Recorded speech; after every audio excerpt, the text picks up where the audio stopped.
New masking rules in San Francisco will go into effect starting next week. On Tuesday, certain indoor settings like offices and gyms can start easing mask restrictions. That's as long as everyone is vaccinated and those eligible are boosted. And those are not the only changes. KTVU's Christian Captain live now at the Chase Center, where the Warriors are set to tip off against the Timberwolves in just a couple of hours. And Christian, this is exactly the kind of event that will be impacted by those changes. Yeah, that's right. Fans pouring into Chase Center right now, and you're exactly right. This is the exact kind of event that this new amendment would impact, events with more than 500 people, but it would also impact smaller gatherings like people's workplaces and gyms. Starting next Tuesday, San Francisco is poised once again to loosen some of the restrictions imposed on the city as the Omicron variant swept over the Bay Area. San Francisco's medical officer says Omicron cases are showing signs of peaking, and that means some of those restrictions can now be relaxed once again. The cases are still high, they're coming down, but our hospitalizations seem to have peaked and are leveling off, and we anticipate that they will also go down as the cases go down. So it's good news for San Francisco. Starting February 1st, office workers, gym members, and other so-called stable cohorts will once again be able to gather without masks indoors, provided they're fully vaccinated and boosted. Stable cohorts being groups where there are a set number of members and they gather repeatedly, like workers in an office or members of a gym. What I'm talking about is a relatively closed group of people where there is somebody who kind of knows who is there. The health order also having an impact on larger gatherings like sporting events. People who are not fully vaccinated and boosted can once again gather in those kinds of big groups, but only with a negative antigen test 24 hours before or PCR test 48 hours before the event.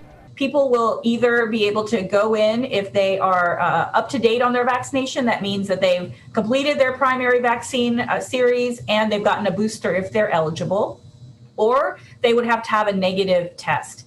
That negative test can't just be from a home test either. It has to be from a third party that sends the results to the venue. The amended order now also makes room for those who have a religious or medical exemption from getting vaccinated, allowing those who aren't fully vaccinated to enter establishments with negative COVID tests. So everybody has to have a mask on unless you are up to date on your vaccination, meaning you have a booster if you're eligible.